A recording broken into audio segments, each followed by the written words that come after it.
Bueno, ¿cómo están? Hoy vamos con la segunda clase. Voy a grabarla en, en otro formato, pero bueno, no importa, vamos probando qué es lo mejor en términos de sonido y demás.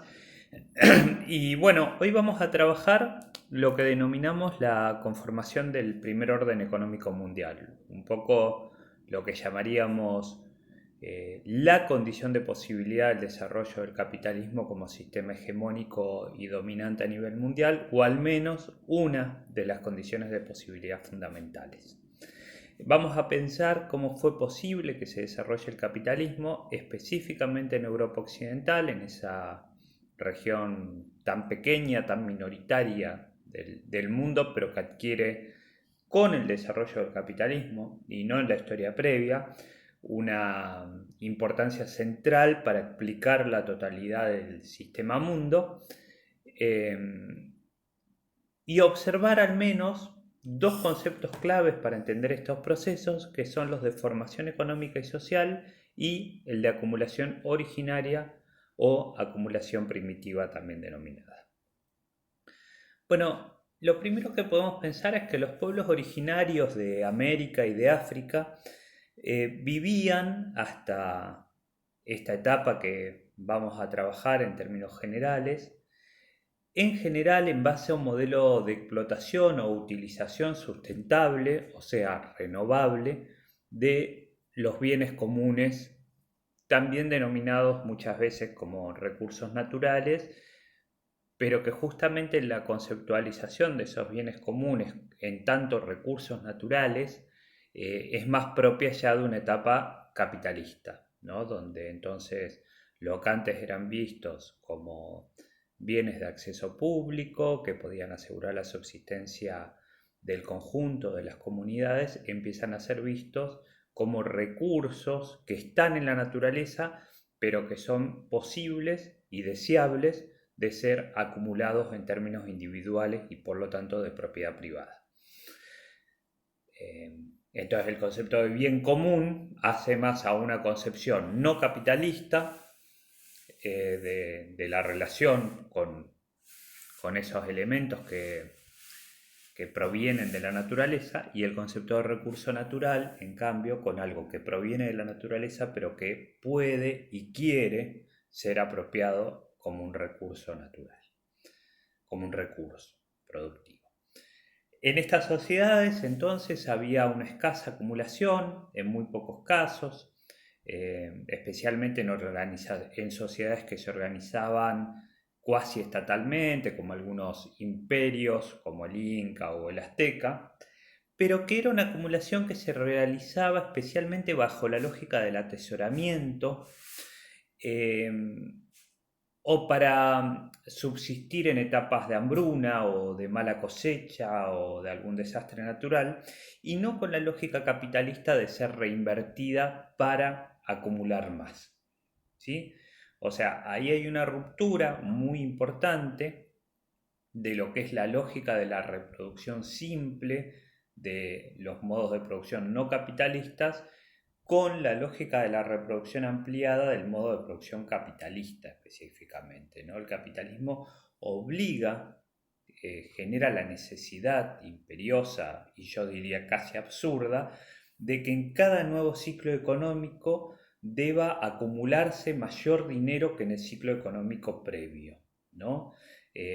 Ahí yo siempre comento esto, trato de que reflexionemos sobre esto, de que en el capitalismo, por ejemplo, nosotros mismos lo tenemos muy incorporado, la idea de estar estancados, algo que aparece como malo, o sea, la idea de no cambiar de un ciclo, por ejemplo, del año pasado con respecto a este, parece algo malo, uno tiene que progresar, tiene que avanzar, tiene que acumular, tiene que tener más dinero, o tiene que formarse más, o tiene que transformarse, ¿no? La idea de que si uno empieza el ciclo acá, hace el círculo, digamos, del ciclo económico y termina en el mismo lugar, eso parece en la lógica capitalista algo malo. Cuando si ustedes lo piensan, en la lógica de ser seres que vamos a morir, que estamos en la vida para tarde o temprano morir, ser parte del ciclo natural, el hecho de que al final de un ciclo económico, o de un ciclo anual, o de un ciclo productivo, estemos en el mismo lugar, debería ser visto como algo positivo. En las sociedades antiguas, en las sociedades tradicionales, en estas a las que hacíamos referencia, a las que estamos tratando de hacer referencia, si al final del ciclo económico estábamos en las mismas condiciones, eso era un éxito. Si no había muertes, si no había hambruna, si no había incapacidad productiva, si no se nos había ocasionado un desastre natural, eso era un éxito.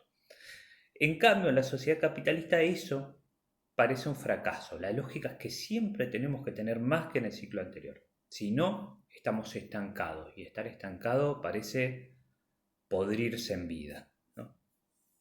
Bueno, a mí me parece que esa es una cuestión que tenemos muy incorporada hasta en nuestra vida personal, ¿no? Y que realmente hay que tratar de superarla, hay que tratar de discutir fuertemente con eso, porque son pautas lógicas del tipo de economía capitalista que se nos incorporan hasta a nuestra vida, hasta las relaciones que construimos y demás. Entonces estas sociedades o no acumulaban o acumulaban muy escasamente y nunca lo hacían con el fin de reinvertir para después acumular más, ¿no? Que es la lógica, de nuevo, perdón lo repetitivo, específicamente capitalista. Entonces es muy importante esa diferenciación entre los que podían ser esas formas de acumulación no capitalistas. Nota al pie. Yo antes hablaba siempre de precapitalista cuando decía este tipo de cosas, ¿no? Y para mí eso es un error. No hay que hablar de sociedades precapitalistas, que es como, por ejemplo, como lo conceptualiza Hobsbawm en algunos estudios que tiene, ¿no? Sociedades precapitalistas. ¿Por qué no hay que hablar así? Porque en la idea de pre parece que esas sociedades estaban destinadas a ser capitalistas o que lo que las define es la carencia de alguna serie de características propias del capitalismo. Yo entonces, desde hace un tiempo lo que elijo es hablar de sociedades no capitalistas, que se organizan de una forma distinta al sistema hegemónico a nivel mundial. Bueno, como ustedes saben, más o menos desde el siglo XV y XVI, ¿no? Que es cuando se está dando este proceso al que hoy vamos a hacer referencia. Entonces, de nuevo, esa diferencia entre sociedades no capitalistas, entre esas formas de acumulación de sociedades no capitalistas y la acumulación específicamente capitalista que siempre tiene el objetivo de ser reinvertida para conseguir la necesaria reproducción ampliada, o sea, para acumular más.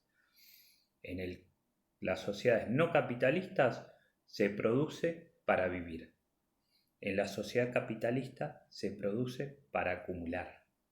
El objetivo de la producción no es el bien de uso como las sociedades no capitalistas, el bien de uso como valor por su valor de uso, la comida para comer, por ejemplo, sino el valor de cambio, el bien como valor de cambio. O sea, el bien, no la comida, no como para comerla, sino para venderla en el mercado y acumular más dinero en base a esa venta. Cambia totalmente la dimensión. No se produce para vivir, sino que se produce para acumular. Cuando se produjo lo que se dio a conocer, y hasta el presente todavía se reproduce esa formulación tan cargada de ideología, que es la de descubrimiento de América, cuando se produce ese supuesto descubrimiento de América, se modifica absolutamente esa realidad preexistente. Pero al mismo tiempo debemos entender que ese hecho de la llegada de Colón a estas tierras, a este continente y luego la conquista y ocupación del continente por parte de las sociedades europeas, cambia la realidad mundial porque en gran medida ya estaba cambiando todo. Marx siempre sostuvo una interesante y en muchos casos compleja idea, que es esa idea de que ninguna sociedad desaparece antes de agotar su capacidad de desarrollo de las fuerzas productivas y tampoco desaparece antes de haber desarrollado sus contradicciones al máximo. Bueno, ese planteo que a veces puede devenir en cierta perspectiva quietista, ¿no? Porque bueno, hay que esperar que la sociedad desarrolle todas sus capacidades para poder transformarla. Yo creo que no ese es el contenido real de la formulación de Marx, sino que lo que plantea es que la posibilidad de cambios y transformaciones en una sociedad aparece cuando hay necesidades maduras que indican el camino en esa dirección, ¿no? En definitiva, nadie descubre nada que no existía ya y sobre todo nadie descubre nada que no esté buscando, ¿no? Algo que es casi, las dos cosas son casi una obviedad, ¿no? Para descubrir América, América tenía que existir, pero a la vez, para descubrirla, con todas las comillas que querramos ponerle que son necesarias, eh, es necesario que la estén buscando. Ustedes saben que hay bastantes datos que ya demuestran que llegaron antes otros europeos a América, ¿no? Vikingos y demás, pero ellos, podríamos decir, no la descubrieron. ¿Por qué no la descubrieron? Porque no estaban buscando nuevos horizontes, simplemente se toparon con eso. En cambio, Colón ya era parte de un mundo en transformación, de una sociedad que empezaba a dinamizarse hacia el capitalismo y que necesitaba encontrar nuevos mercados, nuevas tierras para ocupar.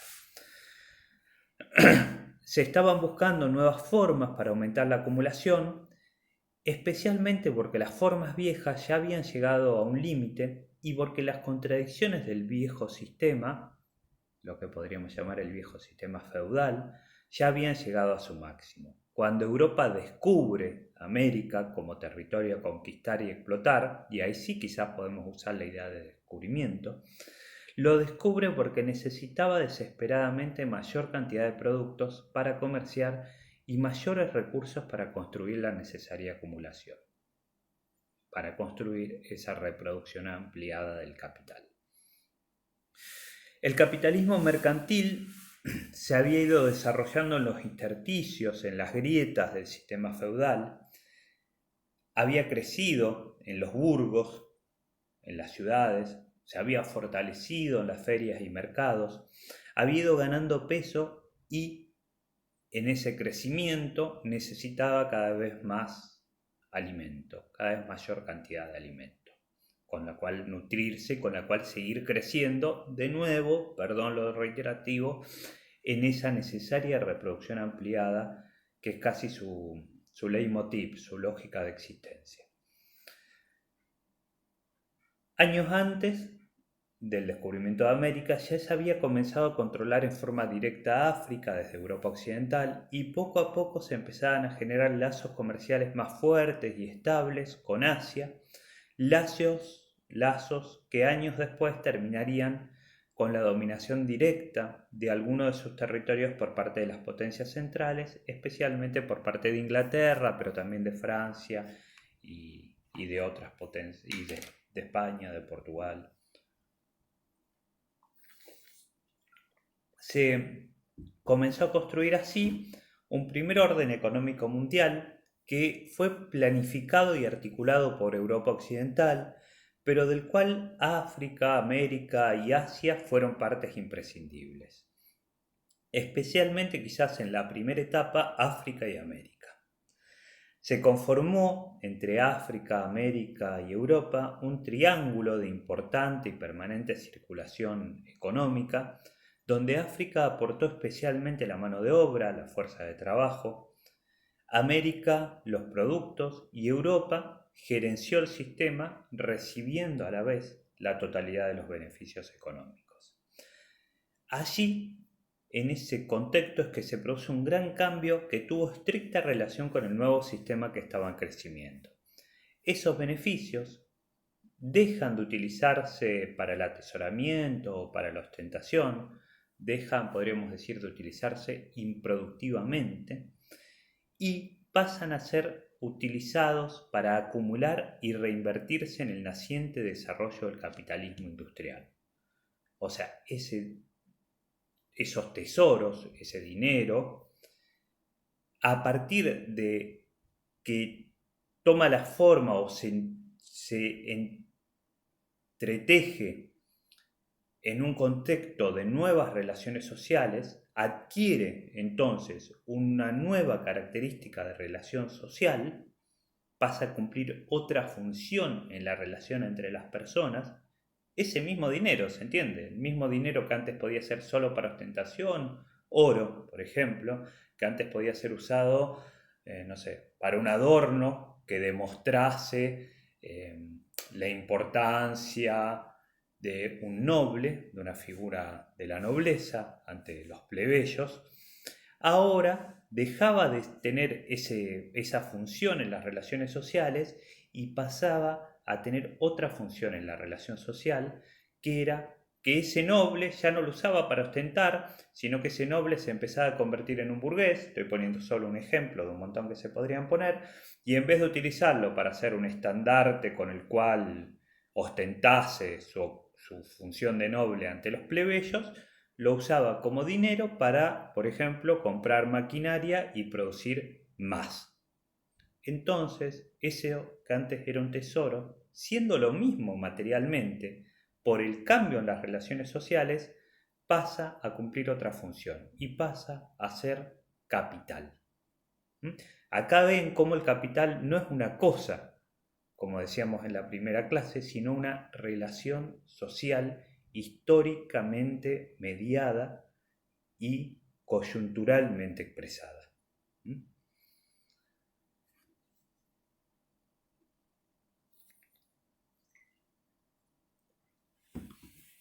Pensemos para esto, para pensar este tipo de cosas, en África y el drenaje que sufrió de millones de mujeres y de hombres que también, como lo pensábamos en la primera clase, no eran esclavos, se hacen esclavos o los transforman en esclavos las específicas relaciones sociales por entonces existentes, como dice Marx, ya lo vamos a volver a ver en esta clase un poquito más adelante. Esta cuestión es muy relevante entenderla, además de los términos humanos y políticos, en términos específicamente económicos. Debemos comprender que las personas también se producen en tanto fuerza de trabajo acumulada, son parte de ese proceso de producción y son una parte clave y fundamental. Por eso es, por ejemplo, muy claro, y lo vamos a seguir viendo en esta cátedra, que el trabajo doméstico es trabajo y además es trabajo estrictamente productivo, o sea, es trabajo que tiene la capacidad de crear nueva capacidad de trabajo. Esos hombres, mujeres y niños africanos que fueron trasladados masivamente y por la fuerza militar hacia América, donde junto a los pueblos originarios de ese continente extraían o producían materias primas que impulsaron la acumulación de Europa, acumulación que hizo posible el desarrollo capitalista. ¿Sí? O sea, África, cuando fue expropiada de esos cuerpos que eran síntesis de muchos siglos, de milenios, de actividad de seres humanos, fue expropiada de una capacidad de trabajo impresionante y quizás es todavía lo que explique la condición de dominación, de dependencia que sufre África hasta el presente. Esos cuerpos humanos, entonces, al ser transformados por la fuerza, por las relaciones sociales que les son impuestas, por las relaciones de poder, en esclavos, pasan a ser también capital. El capital es una relación social, pero está formado, o uno lo puede analizar a partir de ese conjunto de materias primas, de instrumentos de trabajo, de medios de vida de todo género, que se emplean para producir a su vez nuevas materias primas, nuevos instrumentos de trabajo y nuevos medios de vida de todo género. Todas esas partes integrantes del capital son hijas del trabajo, productos del trabajo, son en definitiva trabajo acumulado, incluidos los cuerpos humanos. El trabajo acumulado sirve de medio de nuevo, el trabajo acumulado que sirve de medio de nueva producción que sirve para producir nueva producción y para producir más, es lo que conocemos como capital. Volviendo a Marx. Él sostiene que los economistas, y algo a lo que también hicimos referencia en la clase anterior, afirman que cuando a un economista se le pregunta, un economista de su época, ¿no? Pero, bueno, habría que probar ahora por ahí, con algunos economistas por ahí nos encontraríamos lo mismo. Que cuando a un economista se le pregunta ¿qué es un esclavo negro? El economista responde un hombre de la raza negra. Para ellos, dice Marx, una explicación vale tanto como la otra. Pero no es así. Marx dice, un negro es un negro. Solo en determinadas condiciones sociales se convierte en un esclavo. Una máquina de hilar algodón es solamente una máquina para hilar algodón. Solo en determinadas condiciones sociales se convierte en capital. Arrancada de estas condiciones, no tiene nada de capital, del mismo modo que el oro, acuérdense el ejemplo que poníamos antes del cambio de ser un signo de ostentación a ser dinero, del mismo modo que el oro no es de por sí dinero, ni el azúcar es el precio del azúcar. Para Marx, el esclavo es capital, estrictamente capital fijo, si lo definimos más estrictamente, después quizás vamos a seguir viendo algunas de estas categorías, al contrario del asalariado, que se constituye como capital variable. Bueno, a través de estos procesos se fue creando el mercado mundial, pero primero era necesario construir los productos, o sea, crear una masiva oferta de productos y junto a eso ir creando también la demanda solvente de esos productos. Acuérdense, en muchas de estas cosas recurran al glosario para tratar de ver algunos conceptos mejor explicados de este tipo y si no, en las clases en los espacios de consulta a través del Jitsi o en el foro, cualquiera de esas formas. Esta cuestión de la demanda, de la necesidad de, por un lado, crear una masiva oferta de productos, pero la necesidad de que haya una demanda de esos productos, es lo que va haciendo que con el desarrollo, el avance del capitalismo, se vaya también desarrollando y masificando el trabajo asalariado por sobre el trabajo esclavista o la servidumbre. ¿Por qué? Porque la esclavitud no puede crear demanda, o por lo menos no una demanda masiva como sí la puede crear el trabajador asalariado, que debe consumir todos los productos que necesita para reproducir su vida material y la de su familia en el mercado y a través del dinero. ¿Sí? También cosas que seguiremos viendo a lo largo de la cátedra. La esclavitud, entonces, por ejemplo, aparece como un elemento necesario para la construcción inicial del sistema, pero no es viable luego para sostener su reproducción y crecimiento. Marx sostiene, en una parte del Capital, que la esclavitud sin rodeos del inicio del capitalismo es la que crea luego la esclavitud disimulada que se constituye en el régimen asalariado capitalista.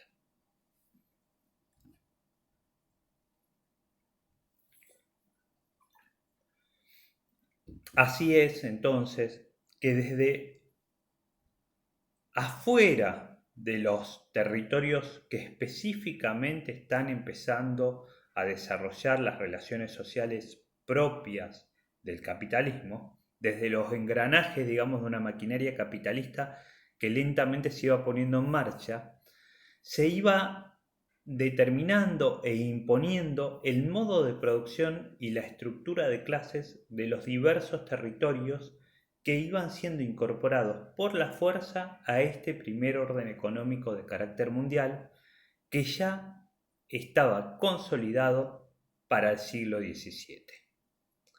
Esto muestra la mentira del discurso de que la globalización es un fenómeno moderno o reciente o del siglo XX,